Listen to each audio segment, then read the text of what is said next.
जिल्ह्यात आज पावसाने उघडीप दिले। धरण पाणलोट क्षेत्रात पावसाचा जोर कमी झाल्याने धरणातील विसर्ग कमी करण्यात आलाय।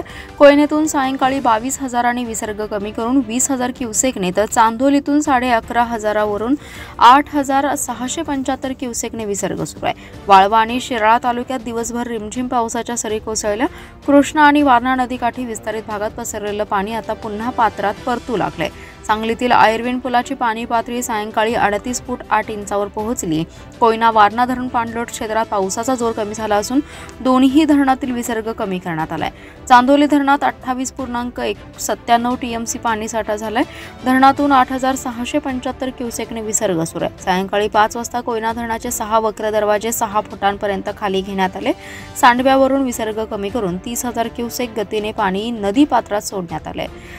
रात्री 8 वाजता वक्र दरवाजे आणखी 4 फुटांपर्यंत खाली करून विसर्ग 20,000 क्युसेक पर्यंत कमी करण्यात आला असल्याचे जलसंपदा विभागाने सांगितले। शिराळा तालुक्यात पावसाचा जोर कमी झालाय।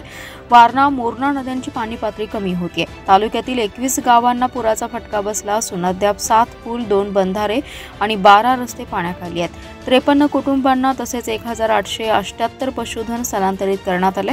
114 घरांची पडझड झाली। नदीकाठावरील गावांच्या पाणी योजनेच्या विहिरी आणि वीज कनेक्शन पाण्यात गेल्याने या गावात टँकरने पाणी पुरवठा सुरू केलाय।